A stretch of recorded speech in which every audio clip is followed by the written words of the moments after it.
এ জানার বাবা, মুরাদনগরের বাবা, ফেরেশতা বলবে জানো না আজকে ইমানদার রুহু আনছি, রুহুটে নিয়ে উপরে রওনা দিয়েছি। এবার প্রথম আকাশের ফেরেশতা সালাম দিবে ইমানদার রুহুকে, দ্বিতীয় আসমানে যাওয়ার পরে সালাম দিবে, তৃতীয় আকাশে যাওয়ার পরে সালাম দিবে, চতুর্থ আসমানে যাওয়ার পরে সালাম দিবে, পঞ্চম আসমানে যাওয়ার পরে সালাম দিবে, ষষ্ঠ আসমানে যাওয়ার পরে সালাম দিবে, সপ্তম আকাশে যাওয়ার পরে সালাম দিবে। ও যুবকের দল, আল্লাযী খালাকা সাবআ সামাওয়াতিন তিবাকা, আল্লাহ রাব্বুল আলামিন আসমানটাকে 7টা স্তরে বানাইছে। একটা আসমান বানাইছে পাথর দিয়া, আরেকটা আসমান বানাইছে লোহা দিয়া, আরেকটা আসমান বানাইছে স্বর্ণ দিয়া, আরেকটা আসমান বানাইছে ইয়াকুত পাথর দিয়া। এমন ভাবে 7টা আসমান ভারী ভারী উপাদান দিয়া আমার আল্লাহ বানাইছে। আল্লাহকে অনেকে চিনে না, আল্লাহর ক্ষমতা সম্পর্কে অনেকে বুঝতে চায় না। এত ভারী ভারী আসমানটা আল্লাহ বানাইছে। আল্লাহ রাব্বুল আলামিন কয় আমি আসমানটারে একসঙ্গে বানাই নাই, আমি আল্লাহ থাকে থাকে বানাইছি। একটা আসমান থেকে আরেকটা আসমানের দূরত্ব হলো 500 বছর রাস্তা। এত ভারী আসমান, কিন্তু একটা বার তাকায়া দেখেন আমার আল্লাহ একটা খুঁটিও ব্যবহার করে নাই। আপনারা জবান খুলে বলুন, খুঁটি বানাইছে একজন, জবান খুলে বলুন তিনি কে? সে আল্লাহ কি ঘুমায়? আল্লাহ কি জিমাই? আল্লাহু লা ইলাহা ইল্লা হুয়াল হাইয়ুল কাইয়্যুম লা তাখুযুহু সিনাতুন ওয়ালা নাওম। আল্লাহ হলো তিনি যিনি চিরঞ্জীব, সর্বনিয়ন্তা। তিনি হলো সেই রব, লা তাখুযুহু, যাকে পাকড়াও করে না, সিনাতুন তন্দ্রা ওয়ান নাওম, এবং ঘুম, যারে তন্দ্রা এবং নিদ্রা স্পর্শ করে না। লাউ কানা ফীহিমা আলিহাতুন ইল্লাল্লাহু লাফাসাদাতা, আল্লাহ ছাড়া দ্বিতীয় আর কোন ইলাহ নাই, থাকলে কেডা আবার উত্তর দিক পূর্ব দিকে সূর্য উঠাইতো? এক আল্লাহ নিয়ন্ত্রণ করে, এই জন্য ধারাবাহিকভাবে সূর্য সময় মতো উঠে, আবার সূর্য সময় মতো অস্ত যায়। কথা বলেন ঠিক কিনা? আল্লাহ কয়জন? লাঠি কেন দিছি? রাখো, বাদ দাও, আস্তে আস্তে প্লিজ। আমার একটা ওয়াজের গতি আছে, আপনারা গতিতে আঘাত করবেন না প্লিজ। আমার মনে হয় আপনারা যারা দাঁড়িয়ে আছেন ওখানে বসে যান, এটি ভালো হবে। আপনাদের জন্য মাহফিল কমিটিতে যে ব্যবস্থাপনা দেখলাম, অসংখ্য মানুষের তাবারক করেছেন, আমি আশ্চর্য হয়ে গেছি। এত লোকের খাবার এরা রান্না করছে। তো আপনারা সবাই একসাথে মহা ধুমধামে আনন্দের সাথে তাবারক খেয়ে একসাথে যাবেন। আমি আবার বলেছি যে আমি যাওয়ার সময় আমার গাড়িতে তাবারক দিয়ে দিও, কারণ এই তাবারকগুলো একটা নিয়ামত। কথা বলেন ঠিক না বেঠিক? আপনারা কথা বলবেন না। আমার ওয়াজের যে বিষয় দিয়েছেন, আমি বিষয়টা আধ্যাত্মিকতার মাধ্যমে একদম পরিবর্তনের, মানুষের হৃদয়কে টাচ করার জন্য একটা আধ্যাত্মিকতার মাধ্যমে খণ্ড খণ্ড কিছু গুরুত্বপূর্ণ, লোকাল ভাবে না, এটা দালিল ভিত্তিক এবং গুরুত্বপূর্ণ সাথে আমি কথাগুলো বলার চেষ্টা করতেছি। আমার যারা বাবার, আপনাদের কি কষ্ট হচ্ছে?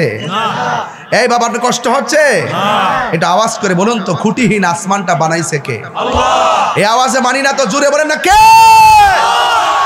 হায়াতের মালিক কে? সেজদা বাবার মালিক কে? সেই রব বানাইছে। রব বলছে তুমি ছিলে মুর্দা, তোমার আমি জিন্দা বানাইছি। আবার রবের কাছে আমাদেরকে ফিরে যেতে হবে। চতুর্থ আকাশ গেল, পঞ্চম আকাশ গেল, ষষ্ঠ আকাশ গেল, সপ্তম আকাশ গেল। সপ্তম আকাশের ভিতরে যাওয়ার পর, বাবা একটু এদিকে যাও, সপ্তম আকাশে যাওয়ার পরে আল্লাহ ডাক দিয়ে কয়, ফেরেশতা ইমানদারের রূহ আর সামনে নেওয়ার দরকার নাই। আমি আল্লাহ ইমানদারের রূহটাকে সুন্দর করে রাখার জন্যে আমি আল্লাহ একটা বাড়ি বানাইছি। ওই বাড়ির নাম হলো ইল্লিন। জোরে কোন সুবহানাল্লাহ। আর এই দিকটা জারারা গ্রামের আব্দুল মালিক মিয়ার বাজার কোনটা? গাবতলী। বুঝছি আমি, গাবতলী বাজার আছে না একটা? আব্দুল মালিক মের রুহু চলে গেছে কই? কথার কথা বলতেছে, ইল্লিন। আর এই দিক দিয়ে আব্দুল মালিক মের বডিটা নিথর দেহ পড়ে আছে ঘরের ভিতরে। এই দেহটার বাইন্ডিং করার জন্য গাবতলী বাজারে গেলেন সাদা কাপড় কেনার জন্য, অথবা বাঙ্গরা বাজারে গেলেন সাদা কাপড় আনার জন্যে। দুনিয়ার মানুষ দেহটারে বাইন্ডিং করার জন্য পাগল, আর আমার আল্লাহ মুমিনের রুহটারে মায়া কইরা জান্নাতের কাপড় দিয়া বাইন্ডিং করে নিয়ে গেছে। ওই কাপড়ের রংটা কিন্তু বাবা লাল ছিল না, ওই কাপড়ের রংটাও ছিল সাদা। এই দিকটা যারা বাজার থেকে, গাবতলি বাজার থেকে যারা আব্দুল মালিক মিয়ার বডি রেখে যে বাইন্ডিং করব, ওই কাপড়টাও সাদা। এখন আপনারা জবান খুলে কোন, জান্নাতের ড্রেসটা কি সাদা না সবুজ? না, জান্নাতের ড্রেসের নাম হলো সবুজ। জান্নাতের ড্রেসটা কি রিবাজি? যুবকের দল কি দিয়ে ওয়াজ বুঝাইতাম, বোঝার জন্য আমি বললাম দুনিয়ার জমিনে এত কাপড় থাকার পরে সাদা কাপড় দিয়া কেন আপনাকে লাস্টের কাপড়টা বাইন্ডিং করে? এই কথা দিয়ে কোনো মৌলবীরা কয় না। এত দুনিয়ার জমিনে এই ওয়াজগুলো আমি সব জায়গায় করি, বোঝার জন্য করি। আম পাতা, জাম পাতা, কত পাতা দেখলাম, কোনো পাতার গরম জল করা হয় না, বড়ই পাতা দিয়ে কেন গরম জলটা করা হয়? এই যুবকের দল, এরপর আমি বলতে চাই আপনাকে এত সুন্দর করে গোসল করায়, এও আবার কত মায়া। বেশি গরম পানি দেয় না, আবার ঠান্ডা পানিও দেয় না, কত কুসুম গরম জল দিয়ে তারে গোসল করায়, কত মায়া। আপনারে ঘর থেকে বাইরিয়া ও যুবক, এমন মুসলমানের ঘরে জন্মগ্রহণ করেছি, কাফনের কাপড়টা কেমনে কাটতে হয় আমরা জানি না। এমন মুসলমানের ঘরে জন্মগ্রহণ করেছি, জানাজার নামাজটা কেমনে পড়াইতে হয় জানি না। এমন মুসলমানের ঘরে জন্মগ্রহণ করেছি, একটা মুর্দারকে শেষ গোসলটা করাইতে হয় কেমনে, এই নিয়মটাও আমরা জানি না, এবং জানার প্রয়োজনীয়তাও মনে করি না। কথা গণ ঠিক কিনা? এই জন্য মানুষ যখন গোসলখানায় যায়, পেটের মধ্যে যখন চাপ দেয়, পায়খানা বের হয়, এই টিস্যু দিয়া, গামছা দিয়া পায়খানাগুলা পরিষ্কার করে দিবেন। আমি যখন কোনো গোসল করাইতে যাই, আমি শুধু ময়লাটা পরিষ্কার করাইতে যাই, পেটের মধ্যে চাপ দেয়, দেওয়ার পরে পায়খানা বের হয়, ময়লা বের হয়, এই টিস্যু দিয়া, কাপড় দিয়া ময়লাগুলা পরিষ্কার করে দিই। কেন জানেননি? আজকে যদি আমি যদি তার পাশে এমনভাবে থাকি, একদিন আমার পাশে মানুষ এমনভাবে থাকবি। আজকে যদি আমি একজনের জানাজার নামাজের জন্য দৌড়াইয়া যায়, একদিন আমি মারা গেলে আমার জানাজার পড়ার জন্য মানুষ দৌড়ায় আসবে। এত সুন্দর মায়া, কসকু সাবান দিয়া আপনাকে সুন্দর করে গোসল করাইয়া, একেবারে সুন্দর করে মুইসা টুইসা উজু টুজু করাইয়া, এমন একটা খাটের মধ্যে শোয়াইব, শোয়ানোর পর আপনাকে 3টা কাপড় দিব।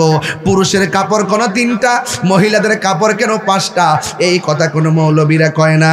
এই জন্য আমার ওই ভাইয়ের ওই খাটের মধ্যে শোয়াইয়া একদম 3টা কাপড় বাইন্ডিং কইরা মাথার গোড়ার মধ্যে একটা বান দিব, আবার গোড়ার মধ্যে, আবার বুকের মধ্যে একদম বান দিব। সাজিয়ে গুজিয়ে দে মোরে সজনী তোরা, সাজিয়ে গুজিয়ে দে মোরে, দেনি দেনি দেনি, আরে সাজিয়ে গুজিয়ে দে মোরে সজনী তোরা, সাজিয়ে গুজিয়ে দে মোরে। বড়ই পাতার গরম জলে শুয়ায়া মশারির তলে, বড়ই পাতার গরম জলে,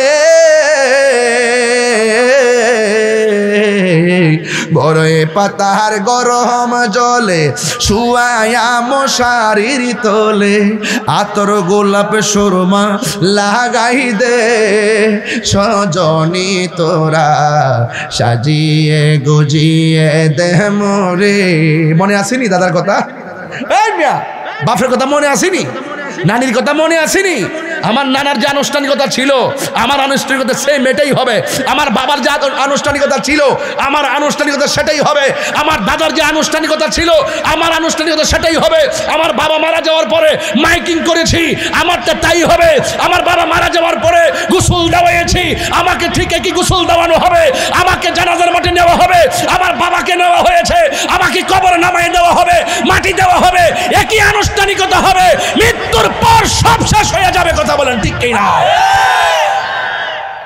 এত রঙিন এত কাপড় কিছুই ভালো লাগে না মোর, এত রঙিন এত কাপড়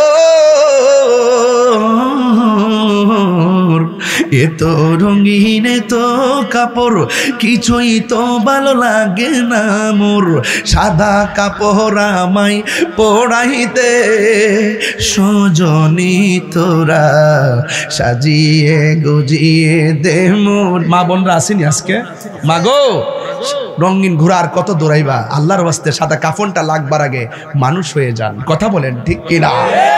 আরে আমার সব সাজিয়ে গুজিয়ে দে মোরে সজনী তোরা সাজিয়ে গুজিয়ে দে মোরে, ঠিক কিনা?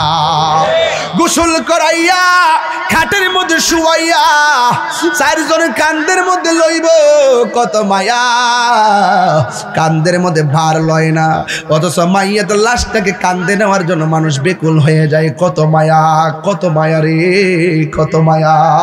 এমন ভাবে মায়া কইরা কইরা জীবনে কত লাশ কবরে নিয়ে শুয়াইছো, একটা বার কি ভাবলেন না আজকে আমি যারে লইলাম একদিন কেউ না কেউ আমার লাশটাকে কান্দের মধ্যে লইব। কতক্ষণ ঠিক কিনা?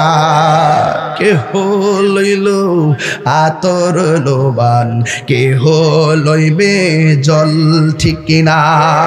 কেহ লইব বরহি পাতার নয়ন জলে বুক ভাসে রে চলে হায় হায় রে, সবাই যাই যাই রে। কেউ কারো খবরে আপন হবে না। আমি একটু কথা বললে আপনারা বুঝে ফেলবেন আমি কি বুঝাইতে চাই, শুধুমাত্র এটাই বুঝতে পারবেন। এই জন্য আমার যুবক ভাইয়েরা ওই লাশটাকে যেই জানাজার মাঠে নিবে, সোহাগ এইচডি মিডিয়া, সত্য প্রচারে আপোষহীন। আল্লাহর হাবিব কবরের পাশ দিয়া যাচ্ছেন, আল্লাহর হাবিব তাকায় দেখতেছেন দুইটা কবরের মধ্যে আযাব হচ্ছে। আল্লাহু আকবার কন্যা কেন? নবীজিকে দেখার ক্ষমতা দিয়েছে কে? আল্লাহ। আমার নবী, আমরা কখনোই বলি না নবী নিজে নিজে দেখে, নবী নিজে নিজে গায়েব জানে। আমরা সব সময় বলি আল্লাহ প্রদত্ত ক্ষমতা, বলে নবী জানার ক্ষমতা আছে না নাই? এই জন্য আমার যুবক ভাইরা আল্লাহ রাব্বুল আলামিন হাবিব বলতেছেন আমি তাকায়া দেখলাম দুইটা কবরের মধ্যে আযাব হইতেছে। একটা কবরের মধ্যে আযাব হচ্ছে, কবর মানুষটা চুগলখড়ি করত। আমাদের যারা গ্রামের মধ্যে চুগলখোর আছে না নাই? কথা কন না কেন? আছে না? চুগলখোর মুনাফিকতে আরো সূক্ষ্ম, চুগলখোর মুনাফিক থেকে আরো সূক্ষ্ম। আপনি তাকে 98 ভাগ ধরতেই পারবেন না, দেখলে আপনার জন্য জীবনটা দিয়ে দিব, কিন্তু তলে তলে নিচে দা গাছ কাটে, উপর দা কি ডালে? ফানি ডালে। এমন জাতের চুগলখোর ভয়ঙ্কর। আল্লাহর হাবিব বলেন কবরের ভিতরে চুগলখোরদেরকে শাস্তি দেওয়া হবে। আর একটা শাস্তি হলো যারা প্রস্রাব করে পবিত্রতা অর্জন করে না। কথা কোন ঠিক কিনা? তাইলে এই জন্য ইস্তানজিহানিল বাউলি ফাইন্নাহু আম্মাতু আযাবিল কবর, কবরের ভিতরে ম্যাক্সিমাম আযাব হবে যারা প্রস্রাব থেকে পবিত্রতার ব্যাপারে উদাসীন, এদেরকে কবরে আযাব বেশি দেওয়া হবে। কথা বলেন ঠিক কিনা? এই জন্য পবিত্রতা দরকার আছে না নাই? আরো বড় করে আছে না নাই? এই জন্য আপনাদেরকে অনুরোধ করে বলবো, আল্লাহর ওয়াস্তে পায়ে ধরে বলবো, আত-তুহুরু শাতরুল ঈমান, পবিত্রতা হলো ঈমানের অর্ধেক। আল্লাহকে বলবেন আল্লাহ আমি যদি মারাও যায় আমার মরণটা যেন পবিত্র অবস্থা হয়। আল্লাহ আমি যদি মারাও যায় আমার মরণটা যেন ওযু অবস্থা হয়। কথা বলেন ঠিক না ঠিক? এই জন্য মৃত্যু কার কখন আসবে কেউ কি বলতে পারে? কেউ কিন্তু বলতে পারে না। এই জন্য আপনাদের সকলকে পবিত্র থাকা লাগবে। এই জন্য আমার নবী, আপনার নবী বলেছেন যে এই কবর, আমি যখন মেরাজে গিয়েছি, মেরাজে যাওয়ার সময় সবচাইতে ভয়ঙ্কর আযাব দেখছি কবরের আযাব। এই কবর যার ভালো হয়ে যাবে হাসরের ময়দান তার ভালো হয়ে যাবে। এই কবর যে ধরা খেয়ে যাবে হাসরের মাঠেও সে কি হয়ে যাবে? ধরা খেয়ে যাবে। এই জন্য কবর হলো আখিরাতের প্রথম মঞ্জিল। চিৎকার মেরে কোন আল্লাহু আকবার। আল্লাহ রাব্বুল আলামিন বলেন কাইফা তাকফুরুনা বিল্লাহি ওয়া কুনতুম আমওয়াতান ফাআহইয়াকুম সুম্মা ইউমীতুকুম সুম্মা ইউহয়ীকুম সুম্মা ইলাইহি তুরজাউন। আল্লাহ রাব্বুল আলামিন বলে বান্দারে তোমরা কেমন করে আমি আল্লাহকে অস্বীকার করছো? আপনারা জবান খুলে কোন জীবন দেওয়ার মালিককে? ফাবি আইনি আলাই রাব্বিকুমা তুকাযযিবান।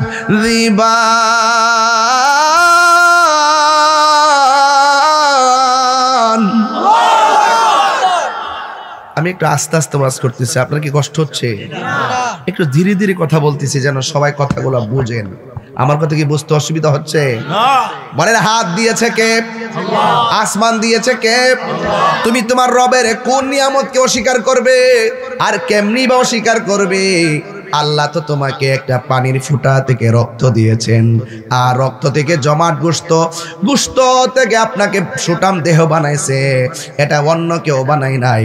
জবান খুলে বলুন, বানাইছে কে? সে আল্লাহকে কি অস্বীকার করা যাবে? আপনি ছিলেন তো মুর্দা, আপনি ছিলেন নির্জীব, আপনাকে সজীব বানাইছে কে? মাতবারি যে করেন, এটা যে বাহাদুরি করেন, লা তামশি ফিল আরদি মারাহা, এই জমিনে অহংকার করে চলা যাবে না। বলেন, জমিন কার? আল্লাহ। আমার বাড়ি, আমার ঘর, আমার রাস্তা, আমার দেয়াল, আমার ক্ষমতা, বহুত্ব করেন, কিন্তু এই জমিনে দাঁড়িয়ে অহংকার করা যাবে না। ইন্নাল্লাহা লা ইউহিব্বুল মুতাকাব্বিরিন, আল্লাহ অহংকারকারীকে ভালো পছন্দ করে না। এই জন্য আপনাদের কি হতে হবে? নম্র, ভদ্র, সভ্য হতে হবে। কথা কম বলতে হবে, কম ঘুমাইতে হবে, কম খাইতে হবে। এটা হলো মুমিনের আলামত। রাঙ্গুদেশে টেহা আবানা, 5 তলা বিল্ডিং হলে আরো 10 তলা বিল্ডিং লাগবে। 1000 কোটি চলে না, 5000 কোটি টাকা লাগবে। এ আবার বাংলাদেশের ব্যাংকে জাগালো না, সুইস ব্যাংকে পাঠানো লাগবে। কথা বলেন, ঠিক না ঠিক? কত লাগবে আপনার? আপনি আর কি তা চান? কন্যা, আপনি 1000 কোটি টাকার মালিক। আপনার সন্তান, আপনি মারা যাওয়ার পরে সন্তান এই টাকা দিয়ে Apache, Hang, Pulsar, private car, বিভিন্ন ধরনের প্যারাডো সহকারে কিনে তারা চল মাস্তানি করবে আপনার টাকা দিয়ে। আপনার বলে মাস্তানি করবে, গেট আপ দেখাবে, সন্ত্রাসী করবে। আপনার সন্তানকে টাকার মালিক বানাইবার আগে আপনার সন্তানের সিনার মধ্যে এই আল্লাহর কোরআন ঢেলে দিয়ে তাদেরকে মানুষের মতো মানুষ বানায় যান, যেই সন্তান আপনার কবরের পারে গিয়ে আপনার জন্য দোয়া করবে। আর আপনি সন্তানকে এমন সন্তান টাকার মালিক বানালে সন্তান কি হয়ে যায়? অহংকারী হয়ে যায়। টাকার মালিক বানালে সন্তান দেখবেন দাঁড়ায় প্রস্রাব করে। টাকার মালিক বানাইলে সন্তান দেখবেন আপনার কবরের পারে বছরে একবারও যাবে না। কথা কন, ঠিক না বেঠিক? আর মানুষের মতো মানুষ বানায় যান, দেখবেন ওই সন্তান আপনার জন্য চোখের পানি ফেলে কাঁদবে আর কবরের পারে গিয়ে দোয়া করবে। কথা বলেন, ঠিক না বেঠিক? টাকার দরকার নাকি নীতি দরকার? আর যখন টাকার দরকার, নীতি দরকার। আর আপনি গরিব হন, গড়টা কাঠের হোক, মাটির হোক, টিনের হোক, সনের হোক, এটা বড় পরিচয় না। আপনি মানুষটা কেমন, সেই মানুষের মতো মানুষ যদি হতে পারেন, আল্লাহ পাক আপনার সম্মান গড়েও বাড়াবে, বাহিরেও বাড়াবে, কবরও বাড়াবে, হাসরও বাড়াবে। কথা বলেন, ঠিক কিনা? আল্লাহ, তুমি কি অস্বীকার করবা? তুমি তো ছিলে নির্জীব, তোমাকে আমি সজীব বানিয়েছি। তুমি ছিলে মুর্দা, আমি তোমাকে জীবন দিয়েছি। কি দিয়েছি? তোমাকে আমি জীবন দিয়েছি। হ্যাঁ, এরপরে কি? তুমি মনে করেছো তোমাকে জীবন দেওয়ার পরে তুমি এসপি হয়ে গেছো, বহুত লাট বাহাদুর হয়ে গেছো, তুমি এমপি হয়ে গেছো, বহুত কিছু হয়ে গেছো, তুমি বক্তা হয়ে গেছো, পিসাব হয়ে গেছো, বহুত কিছু হয়ে গেছো। আল্লাহ কয়, জীবন দেওয়ার পরে তোরে যে পজিশন দিছি এটা আমি আল্লাহ দিছি। আমি পজিশন দেই, আমি পজিশন কায়দা নেই। এই বান্দা, তোর সব কিছু যখন আমি আল্লাহ টিনের ঘর, মাটির ঘর, সনের ঘর, এত কিছু তোরে দিলাম, একটা থাবা মাইরা তোর মালিকানা আমি কায়দা নিলাম। এই থাবাটা হলো সুম্মা ইউমিতুকুম, অতবার আমি আল্লাহ তোরে মৃত্যু দিব। মৃত্যু শব্দটা সংক্ষিপ্ত হতে পারে, কিন্তু মৃত্যু শব্দটা একটা মানুষের জন্য বড় কঠিন শব্দ। কথা বলেন, ঠিক না বেঠিক? ঢাকাতে যান, যাই আইসিইউতে ঢুকেন, দেখবেন এক একজনের কিভাবে আইসিইউতে কিভাবে মাস্ক পরায় রাখছে, মুখে কিভাবে অক্সিজেন দিয়ে রাখছে। ওরে জিজ্ঞাসা করে দেবেন শ্বাসের দাম কত, এ বলতো যে যত টাকা লাগে শ্বাস কিনো। দেখছেন না? সুন্দর করে সুন্দর করে একটা দিন যাইতে দেরি হয় না, 50,000 টাকা গণে দিতে হয়। আর আজকে এই মাহফিলে হাজার হাজার মানুষ মুখের মধ্যে অক্সিজেন নাই, কোনো আইসিইউ নাই, 1 টাকা বিল দিতে হয় না। আপনি রবের শুকরিয়া কিভাবে আদায় করা দরকার? আল্লাহ তুমি আমাকে ভালো রাখছো। কথা কোন ঠিক না বেঠিক? বলেন ভালো রাখার মালিক কে? এই প্রাণ পাখিটা দিছে কে? আল্লাহ বলে আমি একটা থাবা মেরে তোর সব মালিকানা শেষ করে দিব। আমাদের দেশে তো অনেক লোক আছে, দুনিয়াতে আইসি আর কে আসবো নাকি, যা খাওয়ার খাইয়া লই, যা করার কইরা লই। আরে বাতিজা, যা করার কইরা লই চলবে না। কবরে যাওয়ার পরে পুঙ্খানো হিসাব নেওয়া হবে। গাঞ্জা যে টান মানুষ আর বাবা যে খায়ালা জপদ্দা, এগুলা কিন্তু কবরে গেলে হিসাব ফাইনাল হইব। কথা কন ঠিক না বেটে? অপদ্দা ফেরে যে দপদ্দা খাইলাও, গাঞ্জা মাঞ্জা খাইয়া যে লুড়ে ফেরে যে ফুলাফান, এগুলা কিন্তু এক মাগে শীত যায় না। কথা কন ঠিক না বেঠে? এটা ফাওয়ালাপ করতেছি না, সব কাজের কথা বলতেছি। এই দিন না, সামনে বহুদিন থাকতে কবরে যাওয়ার পরে সুজা করে লেব ডান্ডা বাইরে। কথা কন ঠিক না বেটে? এই কথাই আমি অবতারণা করতেছি, বুঝার জন্য বলছি, তামসা করার জন্য বলছি না।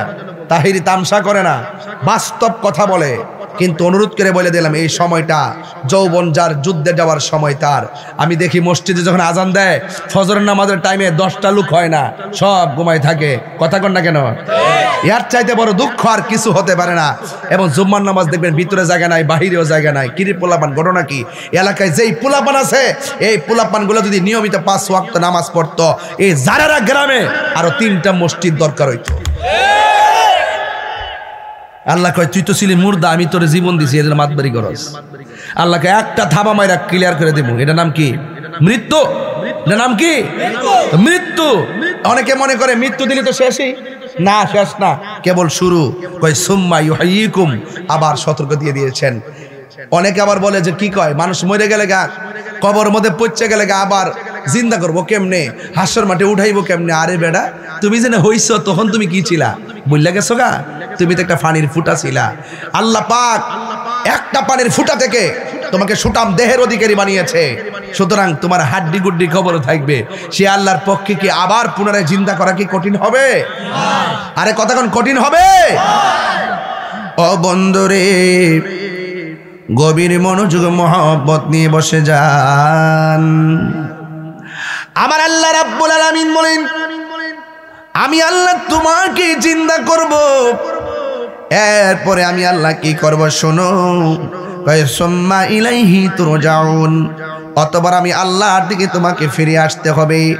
এই জন্য যারা গ্রামে যখন কেউ মারা যায়, আমরা তখন শোনার সাথে সাথে পড়ি ইন্না লিল্লাহি ওয়া ইন্না ইলাইহি রাজিউন। সবাই আবার পড়তে হবে, ইন্না লিল্লাহি ওয়া ইন্না ইলাইহি রাজিউন। নিশ্চয় আমরা আল্লাহর জন্য, আমরা একজনের দিকে আবার ফিরে যেতে হবে। জবানটা খুলে বলুন তিনি কে?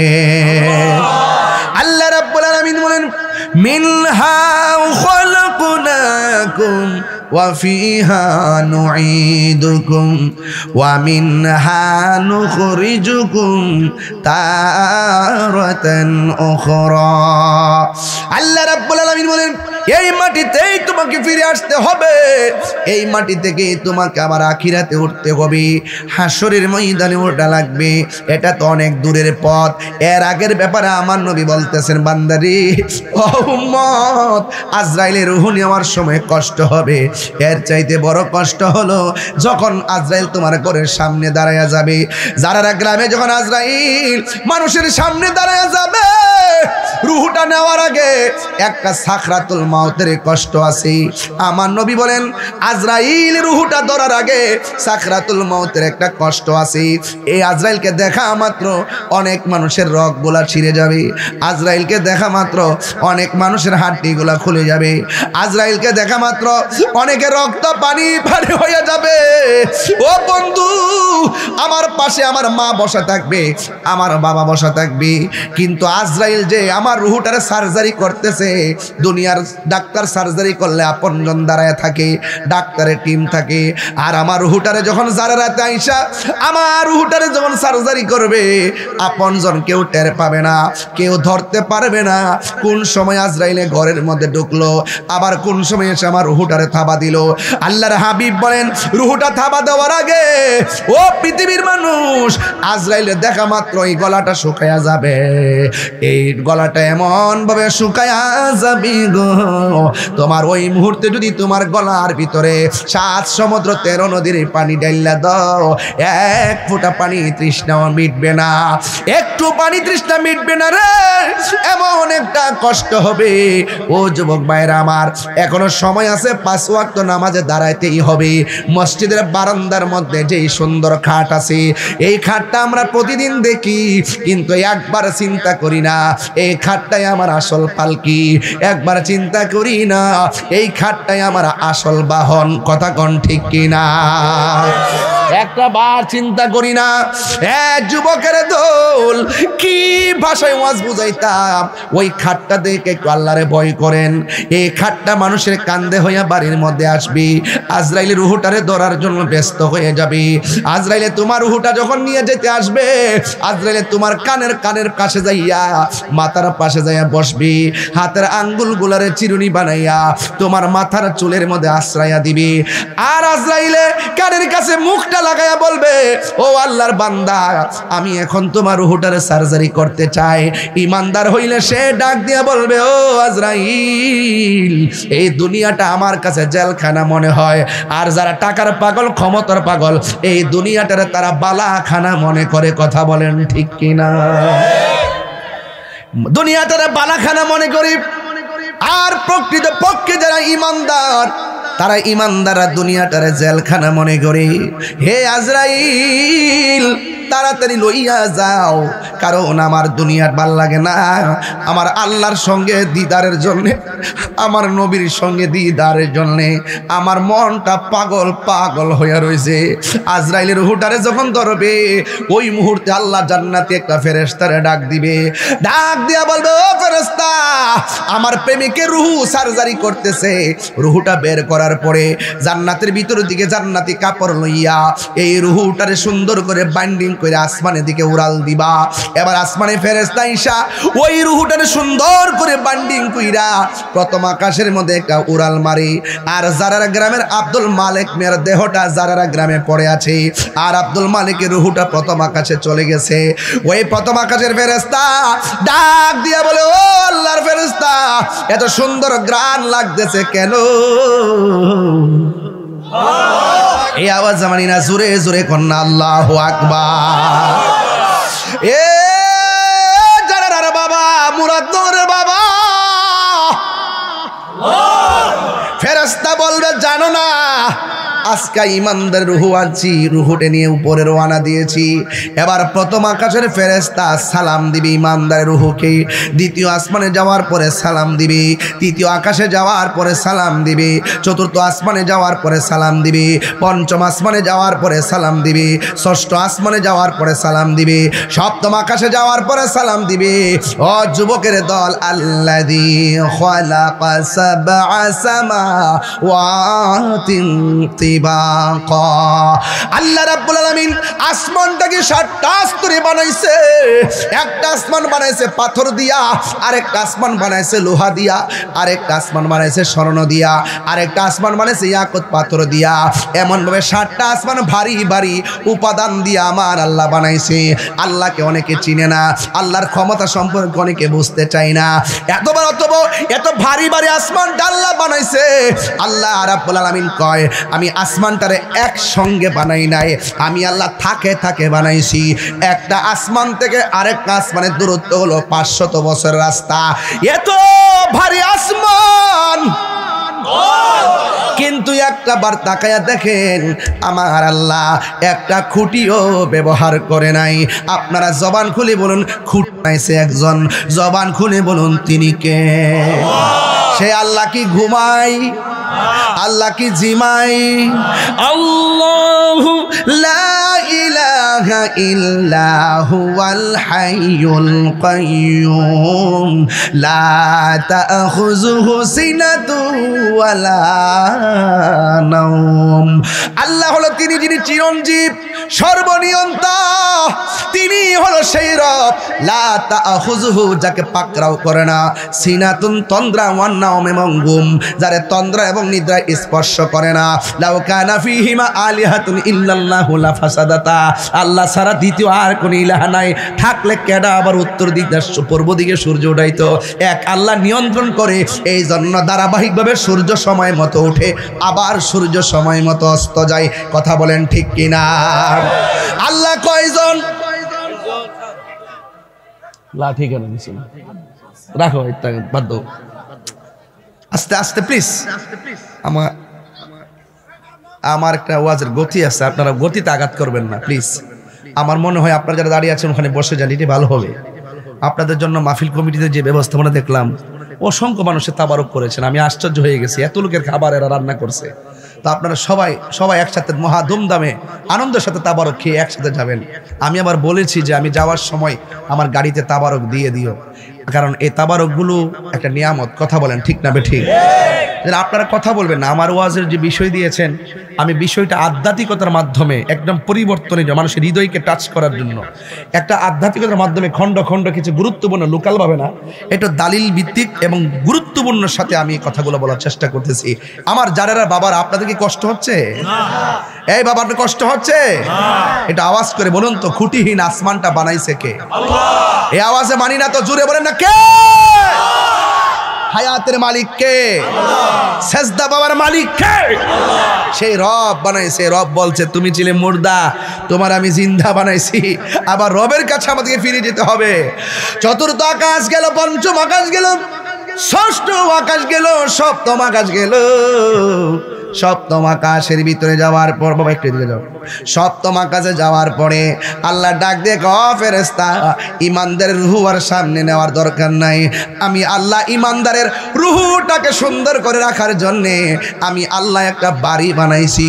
ওই বাড়ির নাম হলো ইল্লিন। জোরে কোন সুবহানাল্লাহ। আর এই দিকটা জারারা গ্রামের আব্দুল মালিক মিয়ার বাজার কোনটা?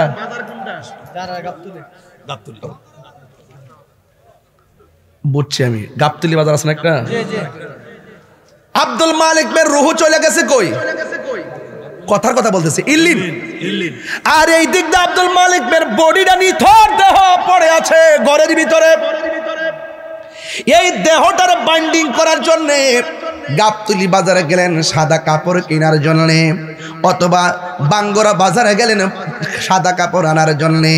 দুনিয়ার মানুষ দেহটারে বাইন্ডিং করার জন্য পাগল, আর আমার আল্লাহ মুমিনের রুহটারে মায়া কইরা জান্নাতের কাপড় দিয়া বাইন্ডিং করে নিয়ে গেছে।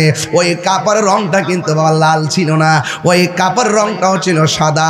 এই দিক দিয়ে যারা বাজার থেকে, গাবতলি বাজার থেকে যারা আব্দুল মালিক মিয়ার বডি রেখে যে বাইন্ডিং করব, ওই কাপড়টাও সাদা। এখন আপনারা জবান খুলে কোন, জান্নাতের ড্রেসটা কি সাদা না সবুজ? না, জান্নাতের ড্রেসের নাম হলো সবুজ। জান্নাতের ড্রেসটা কি রিবাজি? যুবকের দল কি দিয়ে ওয়াজ বুঝাইতাম, বোঝার জন্য আমি বললাম দুনিয়ার জমিনে এত কাপড় থাকার পরে সাদা কাপড় দিয়ে কেন আপনাকে লাস্টের কাপড়টা বাইন্ডিং করে? এই কথা দিয়ে কোনো মৌলবীরা কয় না। এত দুনিয়ার জমিনে এই ওয়াজগুলো আমি সব জায়গায় করি, বোঝার জন্য করি। আম পাতা, জাম পাতা, কত পাতা দেখলাম, কোনো পাতার গরম জল করা হয় না। বড়ই পাতা দিয়ে কেন গরম জলটা করা হয়? এই যুবকের দল, এরপর আমি বলতে চাই, আপনাকে এত সুন্দর করে গোসল করায়, এও আবার কত মায়া। বেশি গরম পানি দেয় না, আবার ঠান্ডা পানিও দেয় না, কত কুসুম গরম জল দিয়ে তারে গোসল করায়, কত মায়া। আপনারে ঘর থেকে বাইরিয়া, ও যুবক, এমন মুসলমানের ঘরে জন্মগ্রহণ করেছি, কাফনের কাপড়টা কেমনে কাটতে হয় আমরা জানি না। এমন মুসলমানের ঘরে জন্মগ্রহণ করেছি, জানাজার নামাজটা কেমনে পড়াইতে হয় জানি না। এমন মুসলমানের ঘরে জন্মগ্রহণ করেছি, একটা মুর্দারকে শেষ গোসলটা করাইতে হয় কেমনে, এই নিয়মটাও আমরা জানি না, এবং জানার প্রয়োজনীয়তাও মনে করি না। কথা গণ ঠিক কিনা? এই জন্য মানুষ যখন গোসলখানায় যায়, পেটের মধ্যে যখন চাপ দেয়, পায়খানা বের হয় এই টিস্যু দিয়া গামছা দিয়া পায়খানাগুলা পরিষ্কার করে দিবেন। আমি যখন কোনো গোসল করাইতে যাই আমি শুধু ময়লাটা পরিষ্কার করাইতে যাই, পেটের মধ্যে চাপ দেয়, দেওয়ার পরে পায়খানা বের হয়, ময়লা বের হয়, এই টিস্যু দিয়া কাপড় দিয়া ময়লাগুলা পরিষ্কার করে দিই। কেন জানেননি? আজকে আমি যদি তার পাশে এমনভাবে থাকি, একদিন আমার পাশে মানুষ এমনভাবে থাকবি। আজকে যদি আমি একজনের জানাজার নামাজের জন্য দৌড়াইয়া যায়, একদিন আমি মারা গেলে আমার জানাজার পড়ার জন্য মানুষ দৌড়ায় আসবে। এত সুন্দর মায়া কসকু সাবান দিয়া আপনাকে সুন্দর করে গোসল করাইয়া, একেবারে সুন্দর করে মুইসা টুইসা উজু টুজু করাইয়া এমন একটা খাটের মধ্যে শোয়াইব। শোয়ানোর পর আপনাকে 3টা কাপড় দিব। পুরুষের কাপড় কোনো 3টা, মহিলাদের কাপড় কেন 5টা? এই কথা কোনো মৌলবীরা কয় না। এই জন্য আমার ওই ভাইয়ের ওই খাটের মধ্যে শোয়াইয়া একদম 3টা কাপড় বাইন্ডিং কইরা মাথার গোড়ার মধ্যে একটা বান দিব, আবার গোড়ার মধ্যে আবার বুকের মধ্যে একদম বান দিব। সাজিয়ে গুজিয়ে দে মোরে সজনী তোরা, সাজিয়ে গুজিয়ে দে মোরে, দেনি দেনি দেনি, আরে সাজিয়ে গুজিয়ে দে মোরে সজনী তোরা, সাজিয়ে গুজিয়ে দে মোরে।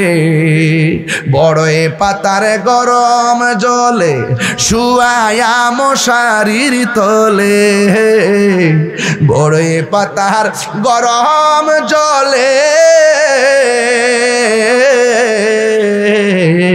বড়ে পাতার গরম জলে শুয়ায়া মশারির তলে, আতর গোলাপ সুরমা লাগাই দে সজনী তোরা, সাজিয়ে গুজিয়ে দে মোরে। মনে আসেনি দাদার কথা? এই মিয়া, বাপের কথা মনে আসেনি? নানির কথা মনে আসেনি? আমার নানার যে আনুষ্ঠানিকতা ছিল আমার আনুষ্ঠানিকতা সেম এটাই হবে। আমার বাবার যে আনুষ্ঠানিকতা ছিল আমার আনুষ্ঠানিকতা সেটাই হবে। আমার দাদার যে আনুষ্ঠানিকতা ছিল আমার আনুষ্ঠানিকতা সেটাই হবে। আমার বাবা মারা যাওয়ার পরে মাইকিং করেছি, আমারটা তাই হবে। আমার বাবা মারা যাওয়ার পরে গোসল দেওয়াইছি, আমাকে ঠিক একই গোসল দেওয়ানো হবে। আমাকে জানাজার মাঠে নেওয়া হবে, আমার বাবাকে নেওয়া হয়েছে, আমাকে কবরে নামায় দেওয়া হবে, মাটি দেওয়া হবে, একই আনুষ্ঠানিকতা হবে। মৃত্যুর পর সব শেষ হয়ে যাবে। কথা বলেন ঠিক কি না? এত রঙিন এত কাপড় কিছুই ভালো লাগে না মোর, এত রঙিন এত কাপড়, এত রঙিন এত কাপড় কিছুই তো ভালো লাগে না মোর। সাদা কাপড় আমায় পরাইতে সজনী তোরা, সাজিয়ে গুজিয়ে দে মোর। মা বোনরা আসেনি আজকে? মা গো, রঙিন ঘোড়ার কত দৌড়াইবা? আল্লাহর ওয়াস্তে সাদা কাফনটা লাগবার আগে মানুষ হয়ে যান। কথা বলেন ঠিক কিনা? আরে আমার সব সাজিয়ে গুজিয়ে দে মোরে সজনী তোরা, সাজিয়ে গুজিয়ে দে মোরে, ঠিক কিনা? গোসল করাইয়া খাটের মধ্যে শুয়াইয়া 4 জনের কান্দের মধ্যে লইব, কত মায়া। কান্দের মধ্যে ভার লয় না, অথচ মাইয়া তো লাশটাকে কান্দে নেওয়ার জন্য মানুষ বেকুল হয়ে যায়। কত মায়া, কত মায়া রে, কত মায়া। এমন ভাবে মায়া কইরা কইরা জীবনে কত লাশ কবরে নিয়ে শুয়াইছো, একটা বার কি ভাবলেন না আজকে আমি যারে লইলাম একদিন কেউ না কেউ আমার লাশটাকে কান্দের মধ্যে লইব? কতক্ষণ ঠিক কিনা? কেহ লইল আতর লোবান, কেহ লইবে জল, ঠিক কিনা? কেহ লইব বরহি পাতার নয়ন জলে বুক ভাসে রে, চলে হাই হাই রে, সবাই যাই যাই রে। কেউ কারো খবরে আপন হবে না। আমি একটু কথা বললে আপনারা বুঝে ফেলবেন আমি কি বুঝাইতে চাই, শুধুমাত্র এটাই বুঝতে পারবেন। এই জন্য আমার যুবক ভাইয়েরা ওই লাশটাকে যেই জানাজার মাঠে নিবে, সুবহানাল্লাহ বলেন, সুবহানাল্লাহ, সুবহানাল্লাহ। আমি আপনাদেরকে একবার পায়ে ধরে একটা কথা বলে দিয়ে যায়, যদি কারোর সঙ্গে কথা না কন কালকের দিকে কথা কইবেন। কষ্ট দিয়া থাকে আল্লাহর রাস্তায় কালকে যায় মাপ চাইবেন। টাকা মাইরা তার মনে নাই, অথবা তার হক মাইরা খাইছেন, আল্লাহর রাস্তায় যায় আল্লাহর রাস্তায় গিয়ে মাপ চাইবেন। ঠিক কিনা? আপনাকে যে আপনি যারা কষ্ট দিচ্ছেন এমন আছে তার কাছে ক্ষমা চাইবার আগে আপনার কাছে মালাকুল মউত আজরাইল আসতে পারে। ঠিক। ক্ষমা চাইবার সুযোগ পাবেন না। ঠিক। আর না হলে ক্ষমা না চাইলে ওই জানাজার মাঠে কি করে জানেন? আরে আসতে জানাজার মাঠে মানুষ দাঁড়ায় এভাবে দাঁড়ায় কয় যে উপস্থিত মাইয়েত আমার ভাতিজা, উপস্থিত মাইয়েত আমার ভাই, আপনাদের সঙ্গে চলাফেরা করছে, যদি কোনো ভুল বিয়াদবি কইরা থাকে আল্লাহর রাস্তায় maaf করে দিবেন। কইনি?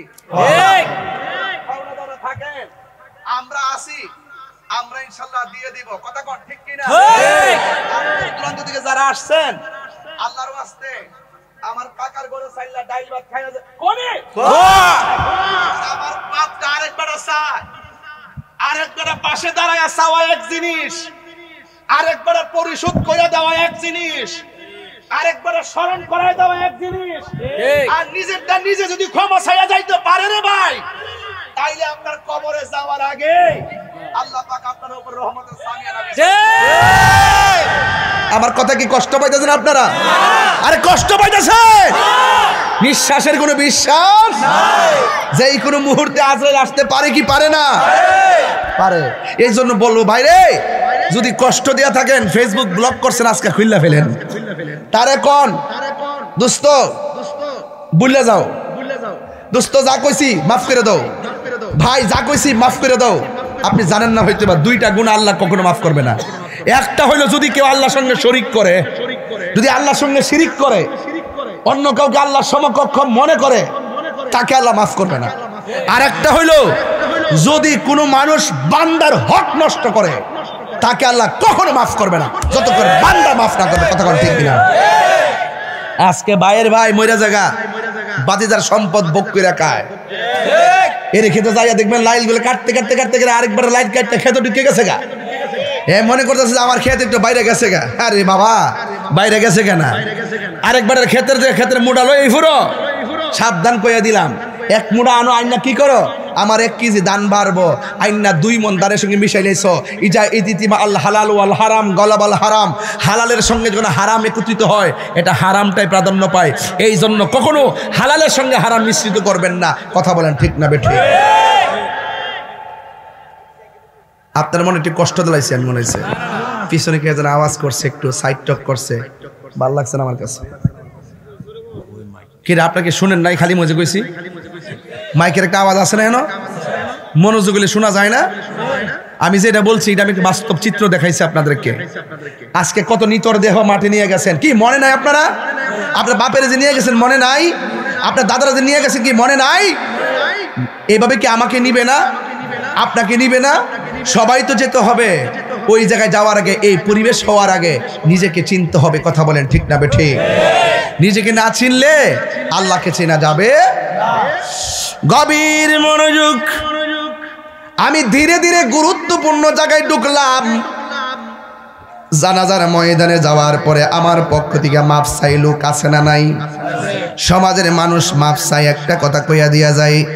জানাজার ময়দানে যাইয়া এইভাবে বলবেন, যেই লোকটা আব্দুল মালিক মিয়া ব্যক্তি হিসাবে কেমন ছিল? সবাই বলবেন ভালো ছিল। আরেকবার বলবেন কেমন ছিল? সবাই বলবেন ভালো ছিল। আরেকবার বলবেন কেমন ছিল? সবাই বলবেন ভালো ছিল। এইটা হাদিস শরীফের মধ্যে আছে। জানাজার ময়দানে যখন লাস্টের সামনে রেখে বলবেন আব্দুল মালিক মিয়া কেমন ছিল? ভালো ছিল। 3 বার বলবেন। আমার আল্লাহর হাবিব বলেন ওই মুহূর্তে আমার আল্লাহ ফেরেশতার ডাক দিয়া কয়, ফেরেশতারি 10 জনে যারে ভালো করে তার নামটা ভালোর খাতায় লিখে দে। একটা মানুষ চুর হইলো, সে মারা যাওয়ার পরে ওই চুর বলবেন না, তার সম্পর্কে ভালো ধারণা করবেন। সে হয়তো বা অপরাধ করতে পারে, কিন্তু অপরাধের মাঝখান দিয়া এমন কাজ করছে আমার আল্লাহ পাহাড় পরিমাণ গুনাহ মাফ করে দিছে। হতে পারে কি পারে না?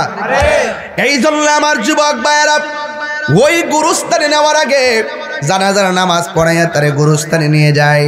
গুরুস্থানে নেওয়ার পরে কবরের পারে যখন দাঁড়ায়, একটা হাদিস আপনাদের সামনে আমি পড়লেই বুঝতে পারবেন মুনাফিক আর মুমিনের খেলা কতটুকুন।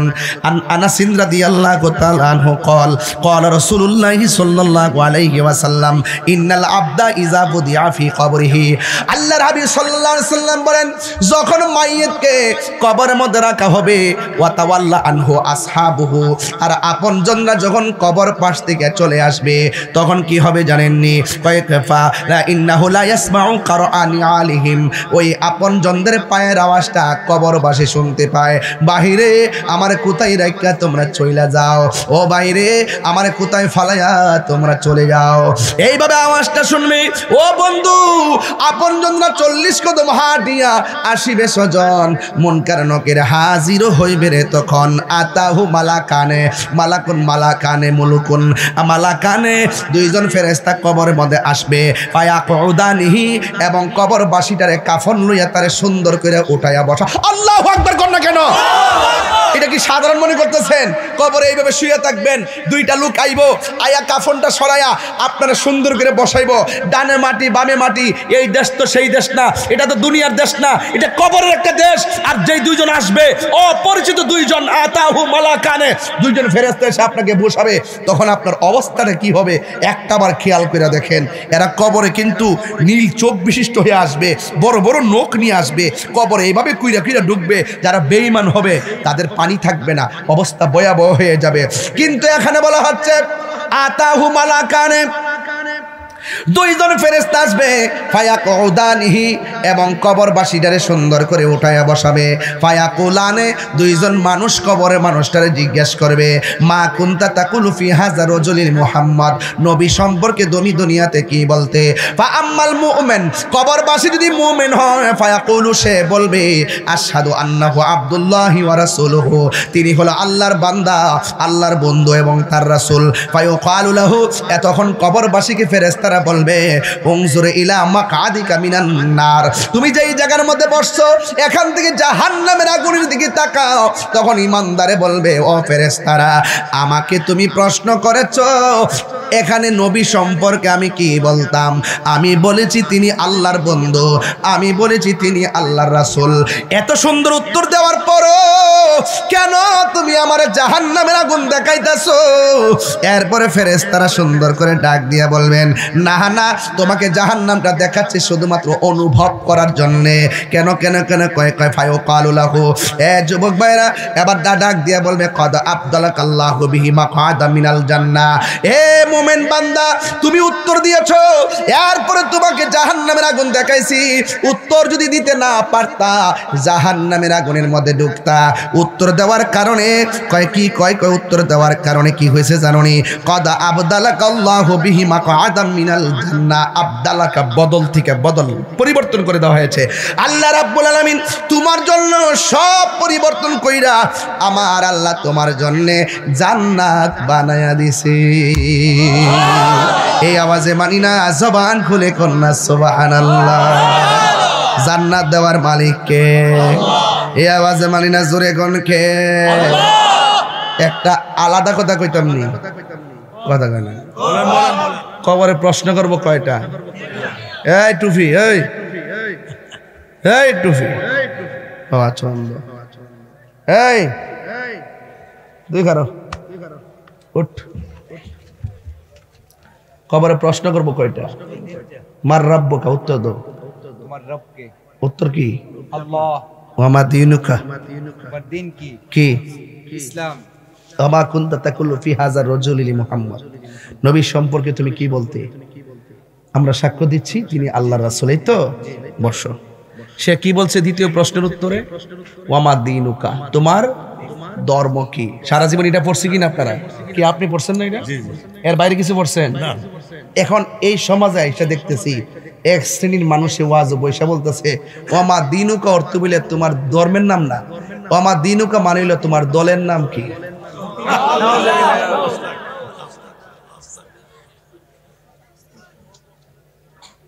কিতা কইছে? কবর কি এটা প্রশ্ন করব? তাহলে এটা কি কাফর ব্যবসা না ধর্ম ব্যবসা? ইত্যা কইলে অনেকে বুঝে না। আমি কেউ বাইরে, আমি কেউ বিরুদ্ধে না। যখন কেউ ভুল করে আমি ভুলটা ধরি। আপনাদের উচিত তার ভুল সংশোধন করানো। কথা কোন ঠিক কি না কর? আমার দিনুকা অর্থে কি তোমার দলের নাম কি নাকি তোমার ধর্ম কি? তো এখন আওয়াজ করে কোন আমাদের ধর্মের নাম কি? এই আওয়াজে মানে জোরে কোন কি? তিনবার কোন কি?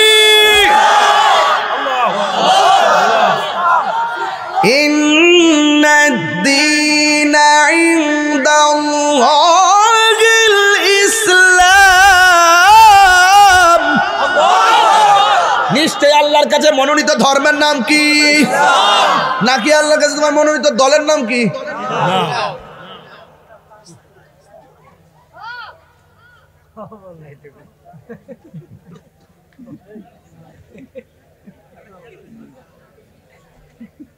আপনার আমার কষ্ট হইতেছে, বুঝতেছি। আমার ওয়াজটা বুঝতে অসুবিধা হইতেছে। আমি তো বাজান এখনো ওয়াজ ধরি নাই, আমি শুধু ফাউন্ডেশনটা তৈরি করতেছি। 1 ঘন্টা যে কথা বলছি, আপনারা কি আমার কথা কোনো রাগ করতে পারতেছেন? তাহলে বোঝা যায় যে আমি ধারাবাহিক কথা বললেও পারি। মাঝে মাঝে বলি, না বললে হয় না, প্রসঙ্গক্রমে চলে আসে। সে যখন বলবে যে তোমার দলের নাম কি, তো এখানে ভেজাল আছে না? এটা কি ব্যাখ্যা না অপব্যাখ্যা? তাহলে এই অপব্যাখ্যা করা যাবে? যাও কবরে জিগাইব, তুমি কইও তোমার দলের নামটা।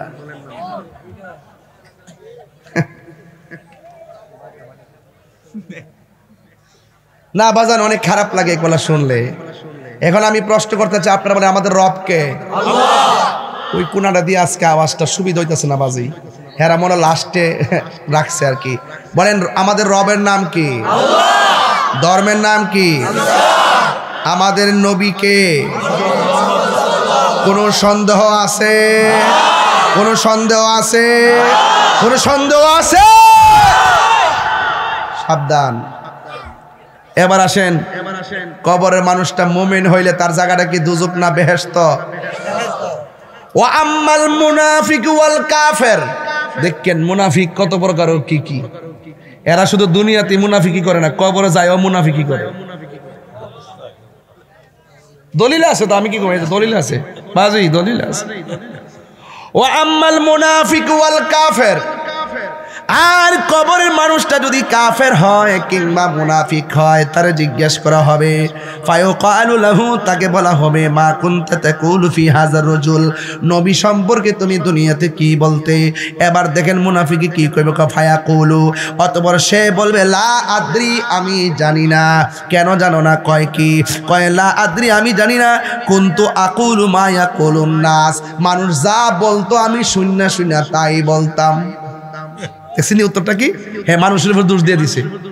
দোষ ছিল হ্যাঁ নইবা আমার, বুঝে নেব হঠাৎ, বুঝে নেব হঠাৎ। দেখেন কি উত্তরটা দিছে, দেখেন মানুষের যা কইতো আমি শুননা শুননা তাই বলতাম। হ্যাঁ, এরপরে তাকে বলা হবে ফায়ুকালু লাহু, তাকে বলা হবে লা দারাইতু ওয়ালা তালাইতা, তোমার লা দারাইতা ওয়ালা তালাইতা, তোমার মধ্যে জ্ঞানী মানুষ ছিল, তাদের কাছ থেকে জানলে না কেন? ওয়ালা তালাইতা, তোমাদের কাছে একটা কোরআন দেওয়া হয়েছিল, এই কোরআনটা তুমি কেন পড়লা না? এই কোরআনটা কেন বুঝলা না? আমি ওয়াজের শুরুতেই প্রথমে বলেছি, এই কোরআনের মধ্যে ভালো আছে, মন্দ আছে, কোন পথে চললে জান্নাতে যাওয়া যাবে, আবার কোন পথে চললে জাহান্নামে যাবে, সব উল্লেখ করে দিয়েছে। ও যুবকের দল শুনে যান। এবার আমার আল্লাহর হাবিব সাল্লাল্লাহু আলাইহি ওয়াসাল্লামের হাদিস মুবারকটা শুনেন। এবার ফেরেশতারা বলবে, তুমি যারা জানে তাদের কাছ থেকে জানলা না কেন? অথবা তোমার কাছে কোরআন দেওয়া হয়েছিল, এই কোরআন পড়ে পড়ে তোমরা বুঝলা না কেন? এরপরে মুনাফিক বলবে, লা আদরি, আমি জানি না। এবার আবার আল্লাহর ফয়সালা শুরু হয়ে যাবে, ওয়া ইউদরাবু বিমা তারিকি মিন হাদিদিন দরবাতান ফায়াসিহু সাইহাতান ইয়াসমাউহা মাইয়ালিহি গায়রা সাকালাইন। যখন মুনাফিক আর কাফের কবরে 3টা প্রশ্নের উত্তর দিতে পারবে না, ও যুবকের দল, এবার আমার আল্লাহর পক্ষ থেকে একটা ফেরেশতা কবরে নামবে।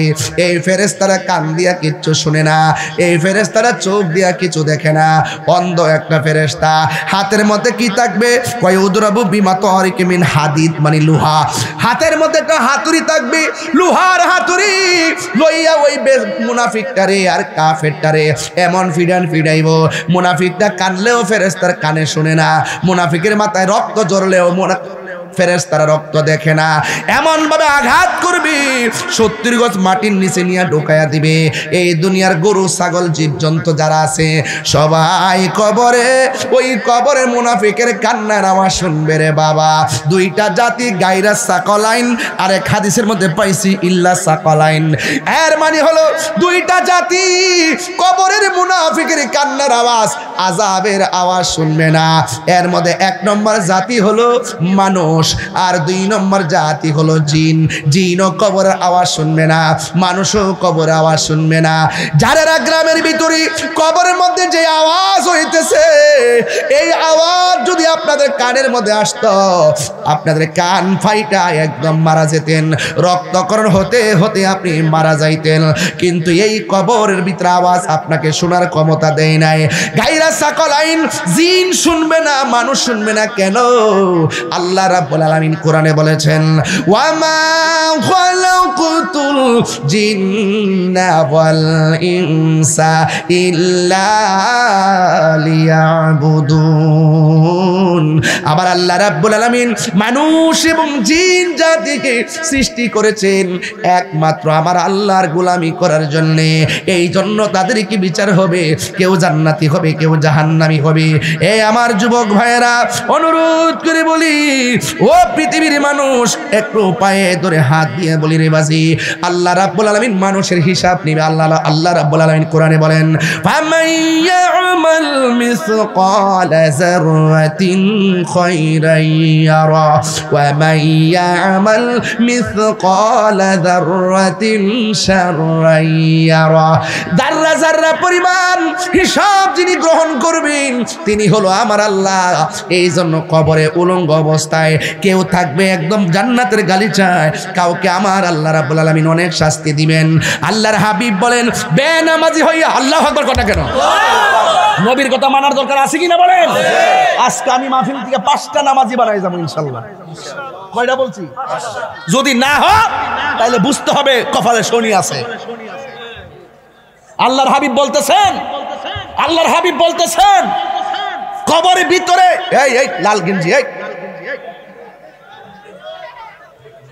ওখানে কিন্তু শুরু করছি না, আমার হাত চিনো না তোমরা? আমি যে কত প্রকার কি এই দেশের মানুষ জানে।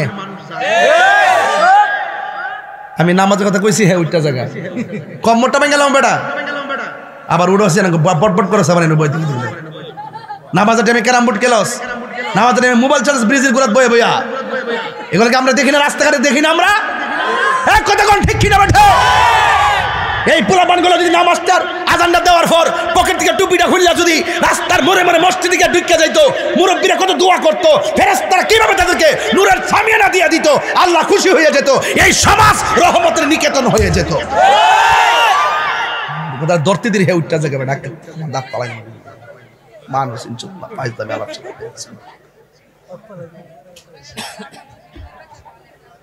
ফ্রি ফায়ার ছোড়াইলাম ওদের ফ্রি ফায়ার ছোট ছোট ফুল রাস্তার মোড়ে মোড়ে বয়ে দেখা, আরে বাবরে এমন টিপে, মানে এত ভয়ঙ্কর চালু, এমন ভাবে টিপে হে মনে হয় যেন হ্যাঁ মহানগর গাড়ি ধরতেছে, যুদ্ধ করতেছে। হ্যাঁ সিরিয়াল এই ফ্রি ফায়ারে মানুষে মাথা শেষ করছে, মাথা শেষ করে ফেলাইছে, সময় শেষ করে ফেলাইছে, অর্থ শেষ করে ফেলাইছে, শিক্ষার যে উপযুক্ত সময় এই উপযুক্ত সময়কে ধ্বংস করে দিছে। হাসতে হাসতে আমার সমাজের অভিভাবকরা সন্তান মাত্র 9 বছর তার হাতে যখন অ্যান্ড্রয়েড সেটটা তুইলা দিছে, তার মানে বোঝা গেল আমার সন্তানের ভবিষ্যৎ আমি টুকরা টুকরা করে ফেলাইছি।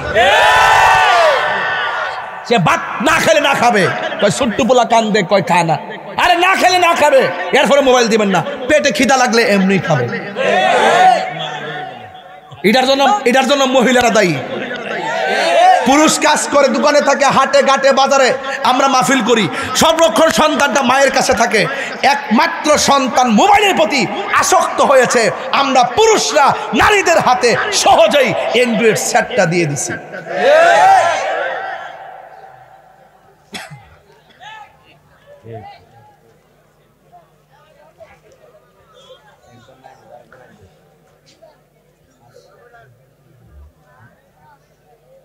কষ্ট হচ্ছে আপনাদের? আমি আপনার সন্তানের ভবিষ্যৎ নিয়ে কথা বলছি। আপনার যদি কষ্ট হয় আপনি কবেন যে ধরে মি আমার ফুজিরা মনছিরে ভাবলে কি দিছে, অসুবিধা কি? তোমার ফুজি দেব গাঞ্জা হনই ধরাই দাও, সমস্যা কি? আমার বাপের কি? বাবার ট্যাবলেট ধরাই দাস না, গাঁটটি ভরে খাওয়াই দে তোর ফুলা ফানকে যা।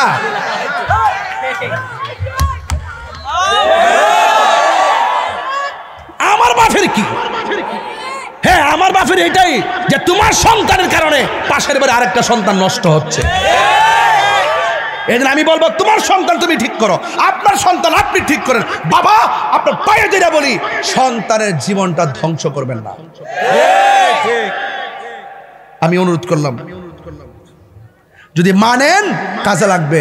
আজকে এন্ড্রয়েড সেটটা, এই তুই দাঁড়াছেন একটু, তুই উঠ, তোর মাথার মধ্যে কি দিচ্ছে তুই উঠ, এদিকে এদিকে এদিকে লয়, এদিকে তোর দিকে। হ্যাঁ, পুরুষ না মহিলা? এদিকে এদিকে এদিকে এদিকে এদিকে এদিকে, তুই পুরুষ না মহিলা ক? এদিকে এদিকে এদিকে। আজকে কইছি না সব সাইজ করে যাবো ইনশাল্লাহ। আর আইনা আই কিন্তু আজকে একটা কথা কইয়া যাবো ইনশাল্লাহ। যারা রাতে কেবলমাত্র ওয়াজ শুরু করছি। এদিকে ইয়াদে দে,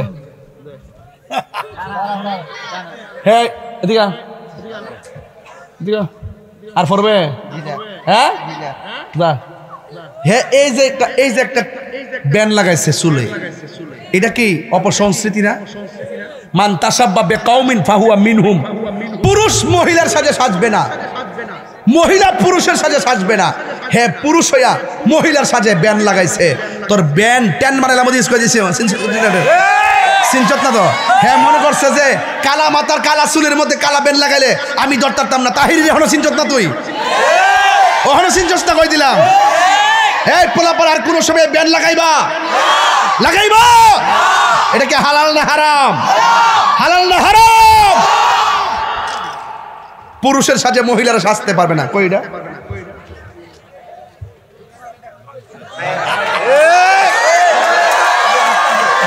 এটা রাখেন, এটা আপনি রাখেন। আল্লাহ আকবার জোরে কন।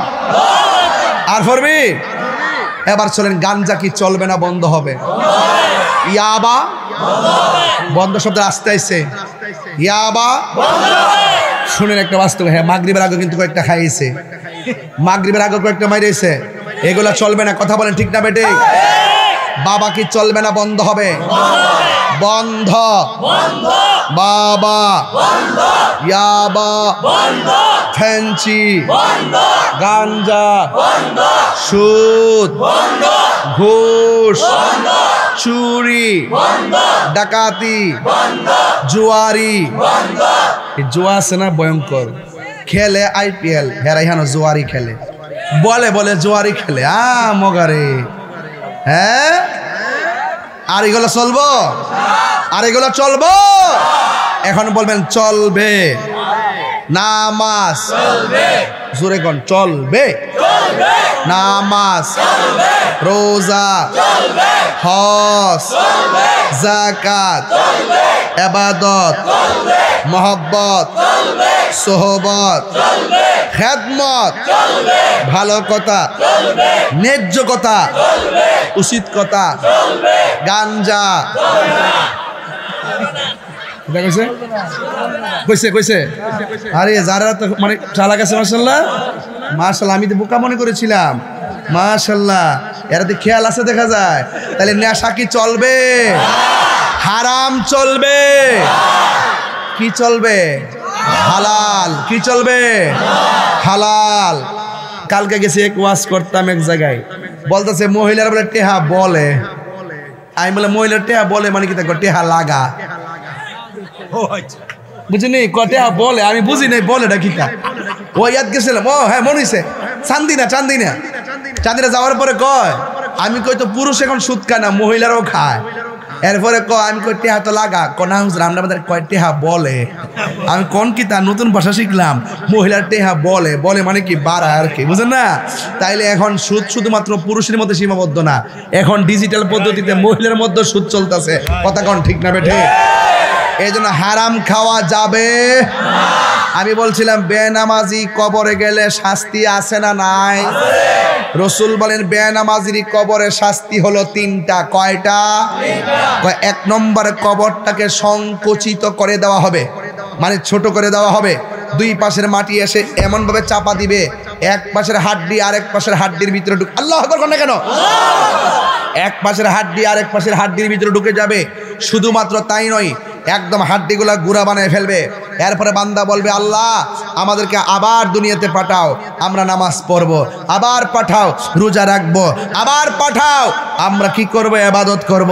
আল্লাহ বলেন না, সুম্মা ইলাইহি, এই তো খেয়াল ফাইনাল হয়ে গেল, সুম্মা ইলাইহি তুরজাউন, তোমরা আমার দিকে ফিরে এসেছো, আর যাওয়া যাবে না। মৃত্যুর পরের জীবনকে আখিরাত বলে। এখন রসুল বলতেছেন কবরের মধ্যে মানুষ থাকবে, কেউ থাকবে জান্নাতের গালিচায়, কেউ থাকবে জাহান্নামের অগ্নিকুণ্ডে। এখন প্রশ্ন হলো এটা শেষ হবে কখন? আজীবন পর্যন্ত কষ্ট পেতেই থাকবে, কবরের আযাব। কিন্তু যখন ইসরাফিল আলাইহিস সালাম সিঙ্গাপু দিবে, যখন পৃথিবী কিয়ামত হয়ে যাবে, তখন মানুষ এই কবর থেকে বের হবে। ওয়া ইজাল কুবুরু বুসিরাত, চিৎকার মেরে কন্যা সুবহানাল্লাহ।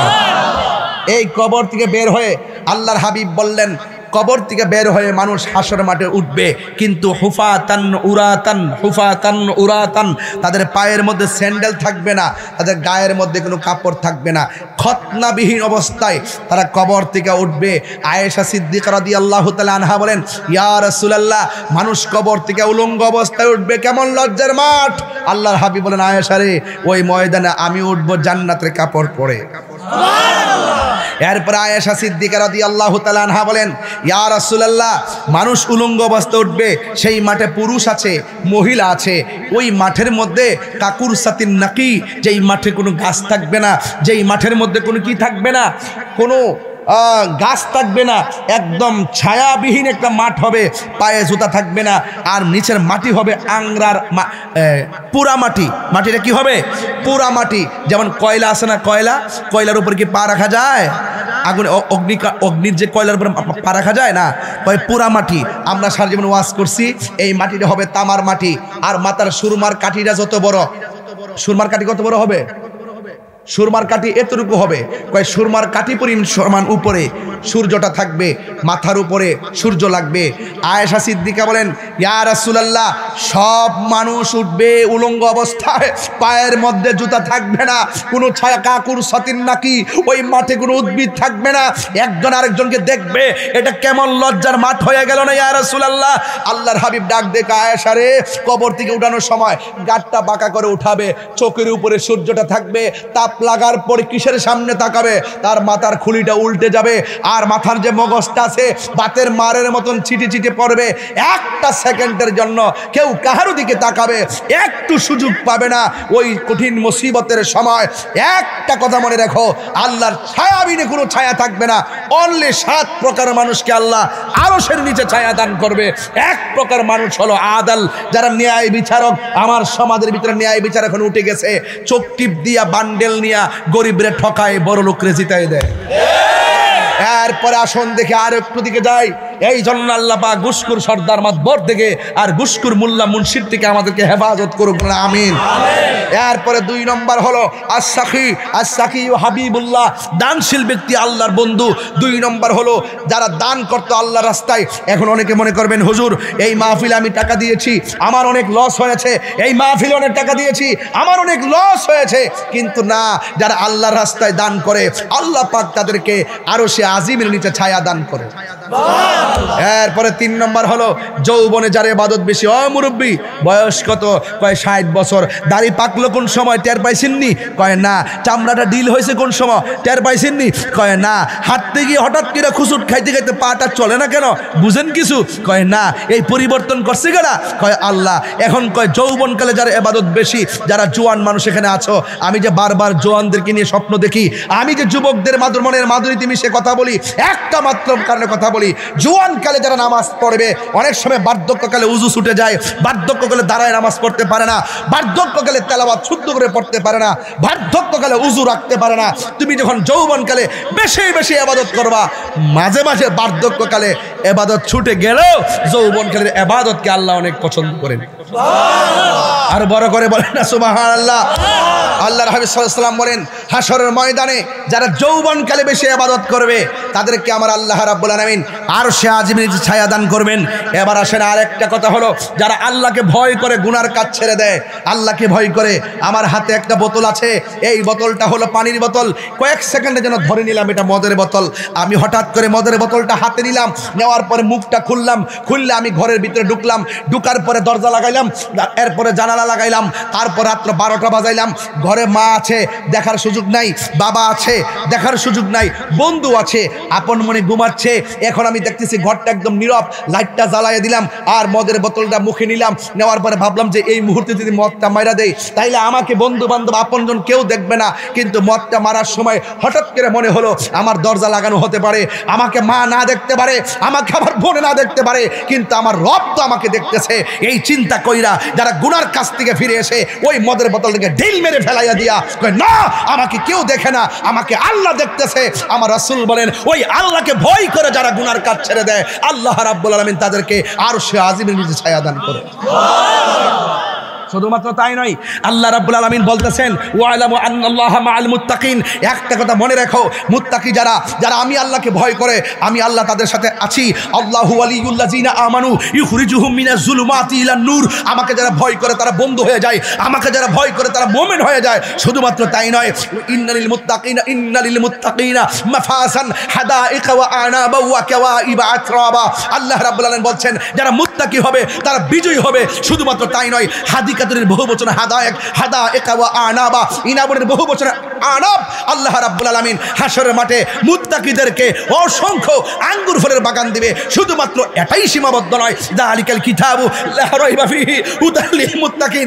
এই কোরআন হলো এমন একটা গ্রন্থ যার মধ্যে কোনো সন্দেহ নাই, এটা মুত্তাকিনদের জন্য গাইডলাইন। শুধুমাত্র তাই নয়, আল্লাহকে ভয় করে যারা ইবাদত করবে, আল্লাহকে ভয় করে যারা গুনার কাজ ছেড়ে দিবে, আল্লাহ বলছেন, ওয়ালিমান খাফা মাকাম রাব্বিহি জান্নাতান। আমাকে ভয় করে যারা গুনার কাজ ছেড়ে দিবে, আমি আল্লাহ তাদেরকে 2টা জান্নাত দিয়ে দেব। সুবহানাল্লাহ। আমি সুর দিনে কথা বলছি, এইরকম কথা বলে আমি ওয়াজ করতে পারি। হ্যাঁ, এই জন্য আমি আপনাকে একটা কোটেশন দিলাম, ভয় করবো একজন, ভয় করবো একজনকে, তিনি কে? যা কেউ দেখে না, দেখে কে? বলা হচ্ছে একটা পাহাড়ের ভিতরে কয়েকজন আটকা পড়ে গেছে, মুখের ভিতরে পাথর পড়ে গেছে, পাথর থেকে বের হওয়ার কোনো সুযোগ নাই, একটু ছিদ্র নাই, চিৎকার দিব, মানুষ শুনে এসে বাঁচাবে, বাঁচাও বাঁচাও বললে তাকে এসে বাঁচাবে, একটু ছিদ্র নাই। তখন 3 বন্ধু মনে মনে কয়, হায় হায় রে, এত বড় পাথর, বাঁচবো কিভাবে? এখন তো চিৎকার দিলেও কেউ শুনবে না, এখন কি উপায়? এক বন্ধু আরেক বন্ধুরে কয়, দোস্ত মনে হয় এটার ভিতর না খায় মরতে হবে, আর মরে যাওয়ার পরে জানাজা না করেই আমাদেরকে এখানে হাড্ডি গুড্ডি পৌঁছে যাবে। এখন কি করতে পারি? একটা কাজ করো, 3 বন্ধুর মধ্যে আসো দেখি কে আল্লাহকে খুশি করার জন্য আমরা কি ভালো কাজটা করছি, আসো সেটাকে সামনে নিয়ে আল্লাহর কাছে অ্যাপ্লাই করি। এক বন্ধু কই, আমার তো একটা কাজ আছে। কই, কি কাজ? একটা মেয়ের প্রতি আমি আসক্ত ছিলাম, আমি মেয়েটাকে ধরতে গেলাম, মেয়েটা খুচুট খেয়ে মাটিতে পড়লো, আমি তাকে ভোগ করতে গেলাম, তার ওড়নাটা সরাই ফেললাম, তার জামাটা খুলে ফেললাম, আমি তার উপরে ঝাঁপিয়ে পড়লাম, তাকে ভোগ করব। তখন মেয়েটা বলছেন, ভাই আমি এখন নিস্তেজ, আমার এখন শক্তি নাই, আমি এখন পাওয়ারলেস, তুমি আমাকে যা মনে চায় তাই করতে পারবা, তবে আমাকে ব্যবহার করার আগে একটা কথা তোমাকে বলি, তুমি আল্লাহকে ভয় করো। এবার পুরুষটা বলতেছে, ও আল্লাহ, আমি পাথর নিচে আটকা পড়েছি, ওই দিন আমার ওই মেয়েটা যখন আমি ভোগ করতে পারতাম, ব্যবহার করতে পারতাম, আমার এত মনমানসিকতা ছিল, এরপরও মেয়েটা যখন বলছে তোমাকে ভয় করার জন্য, ওই দিন মেয়েটাকে আমি ব্যবহার না করে মেয়েটাকে আমি ছেড়ে দিয়েছিলাম একমাত্র তোমাকে ভয় করে।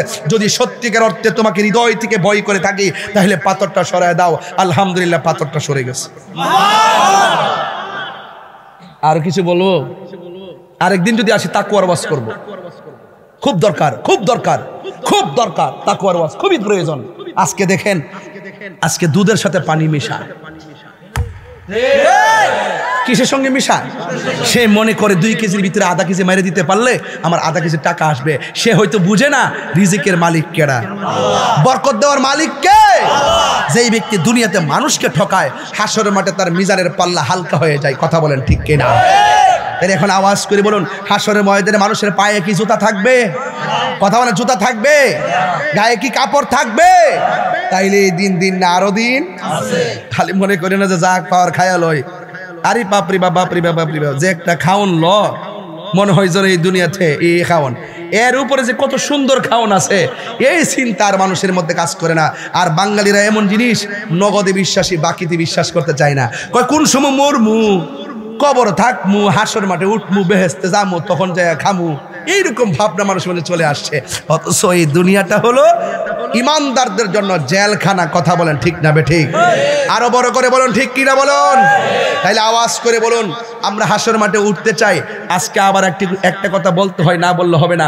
কিছু কিছু মানুষ তাদের হাতের নখগুলো থাকবে পিতলের নখ, পিতলের, তামার নখ অনেক বড় বড় থাকবে। রাসূল বলেন হাসরের মাঠে ওই সমস্ত ব্যক্তিরা নিজের গায়ের চামড়া, নিজের গলার যে, নিজের চেহারার যে চামড়া তুল্লা তুল্লা গোশতগুলো টাইন্না টাইন্না তারা বক্ষণ করতে থাকবে। আল্লাহর হাবিব বলেন আল্লাহ এরা কারা যারা নিজের গোশত নিজে তুল্লা খাইতেছে? আল্লাহ বলেন বন্ধু এরা কারা জানেননি? এরা হলো দুনিয়ার গীবতকারী। এ গীবতকারী তো যারাতে নাই, মুনাফিক মুক্ত যারেরা, মুনাফিক মুক্ত যারেরা। আমি আওয়ার সময় অনেকে কয় ওই তাহিরি, মনে হয় আমি তার ফ্রেন্ড আর কি। এর বয়স হলে মাত্র 9 বছর। আমি গ্লাস দা সাহে সাহে বাতি যা ভালোই তো, ঠিক আছে, তোমারও পাওয়ার আছে, কারণ ছোট্ট বাচ্চার মাধ্যমেই আবু জাহিল্লা শেষ হয়েছে। তার গালিটা, তার ডাক্তার আমি আশীর্বাদ হিসাবে নিছি। হেজ আমার চিনছে, কেডা কারে চিনে মিয়া, হেজ আমার চিনছে 9 বছরের বেটাটা। আল্লাহ বাঁচলে লাইফটা আরো লম্বা না। ও ময়রা তো কালকা কালকা শেষ হয়, কিন্তু ফুলাটা তো আমার মনে রাখবো। কথা কোন ঠিক নেই? তাই বাবারে দোস্ত দি ডাকতেছে আর কি, নরম পেছে ডাকে। আবার দেখবেন কিছু কিছু লোক গতকাল থেকে শুরু করছে কিতা ওয়াজ করে তাহিরি লই আইয়াম, কিতা গান টান গান নাচানাচি করে, আরে কিতা ওয়াজ করে না করে। আবার ওই লোকটি কিন্তু আবার আয়া বয়ে রয়েছে। কথা কোন ঠিক না বেঠে? আমি ধন্যবাদ জানাই, আমি আসি দিক কেন সমালোচনা করে, না থাকলে করবো কার? তার সমালোচনায় তো আমাকে অনেক পরিবর্তন করে দিছে। কথা বলেন ঠিক না বেঠে? সমাজ কোন সে কোন কথাটা পছন্দ করে না, আমি তখন সেটা বলি না, তখন সে আমাকে পছন্দ করা শুরু করছে। কথা কোন ঠিক না বেঠে? আগে মাথার মধ্যে লাল ফাগরি, আরে খয়েরি ফাগরি, মুগরি কথা কি গিজি বিজি লাগাইছি, এখন নিজের কাছেই খারাপ লাগে।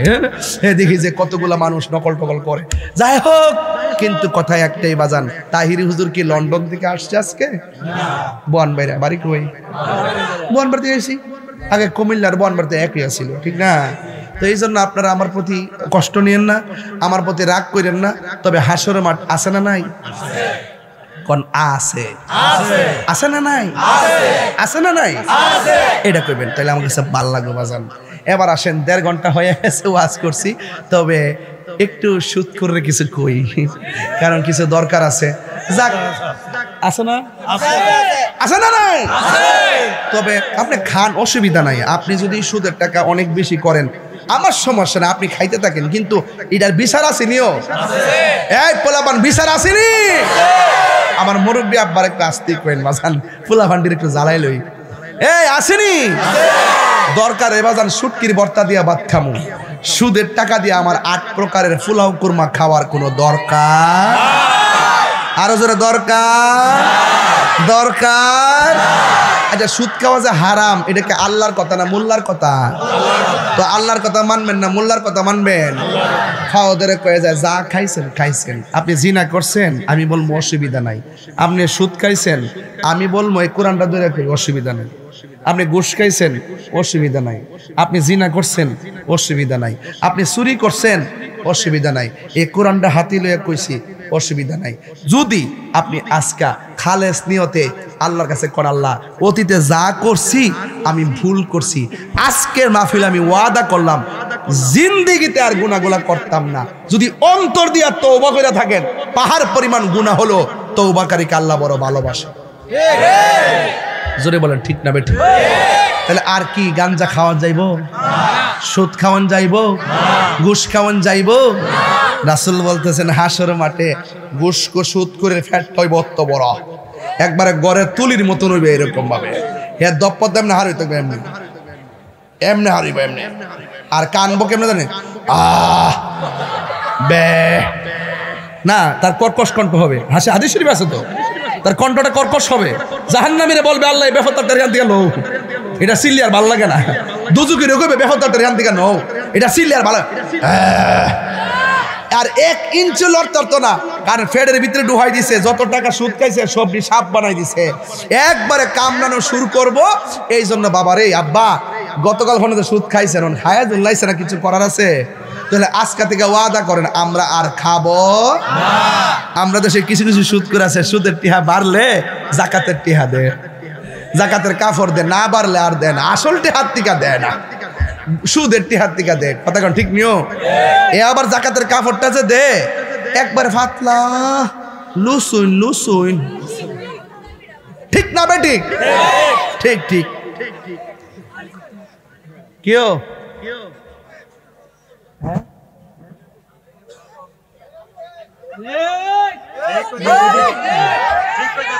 না না ওই যে মুরব্বী বাপ কি দিয়েছে লেবু,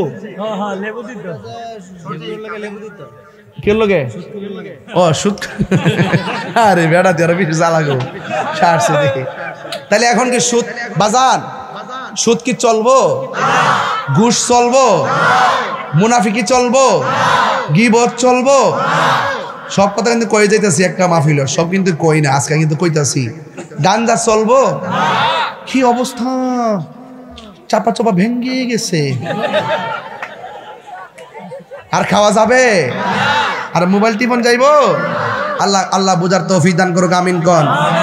তবে বিদায় বেলা আরেকটা কথা কইতে আমার মুখটা চুলকাইতেছে, কইলে তেমনি বাজার, যদি আমার ওয়াজ যদি 3 মিনিটের লেগে বালা লাগে থাকে, জীবনে কোনোদিন মা বাপরে কষ্ট দিয়েন না। এই যুবক ফলাফান গুলো মারে, যে যুবকটা মারে মা সহ্য করতে পারে না। মোবাইলের যুগ আইছে তো, এই কথা কন, মোবাইলের যুগ আইছে তো, মোবাইল দেখে দেখে মানুষের মন রুক্ষ হয়ে গেছে, মানুষের মন কি হয়ে গেছে? রুক্ষ হয়ে গেছে। মানুষ এখন মুরব্বীদেরকে মানতে চায় না, কথা কন ঠিক কিনা? তবে পোলাপানদেরকে বলে দেওয়া যায় মুরব্বীদেরকে অসম্মান করে কথা বলবেন না, বাবার তুল্য চাচাদেরকে অহংকার করে আর তুচ্ছ তাচ্ছিল্য করে কথা বলবেন না। আর আমরা ধীরে ধীরে মুরব্বী শূন্য হয়ে যাচ্ছি, এই জন্য মুরব্বীদেরকে সম্মান করবেন, রাজি আছি না নাই? এই জন্য আমার বাবারা, হাসর মাঠ বড় ভয়ঙ্কর হবে, সেই দিন নামাজের হিসাবটা প্রথম নেওয়া হবে। কিসের হিসাব? নামাজের হিসাবটা প্রথম নেওয়া হবে। এই জন্য আমি বলছিলাম নামাজি বানাবো কয়টা? বিসমিল্লাহ 1, হাত তোলেন। সবাই তুলবেন না, যারা পড়বেন তারা তো, পাইকারি ব্যবসা আমি করি না, এমন বহুত ওয়াজও দেয় কইছি কেটে কেটে নামাজ পড়বেন, সবাই হাত তোলে, সকালে কেউ নাই, হাত নামান নামান হইছে। একদম আল্লাহ রাসূলের সাক্ষী রেখে বলবেন হুজুর আমি ওয়াদা করলাম কালকে থেকে নামাজ পড়বো, এমন একটা ছেলে হাত তোলেন। ওয়াদা করতে কিন্তু তুমি দাঁড়াও, নাম বলো। আল্লাহ, এই মনির তোমার আম্মা আব্বা আসেনি, তার আম্মা আব্বার কাছে বুঝে নাই, সে অটোমেটিকলি হাত তুলে দিছে। আজকে থেকে তার আব্বা আমার, তার মায়ের গর্বটা আজকে ধন্য। কোন বন্ধু যদি কয় নামাজ পড়িস না, সে তোমার শত্রু, কথা কন ঠিক না বেঠিক? আল্লাহ তুমি তার নামাজি, সে মৃত্যুর আগ পর্যন্ত নামাজের দায় আমার কায়েম রাখো, আমিন কর। আরেকজন দ্বারা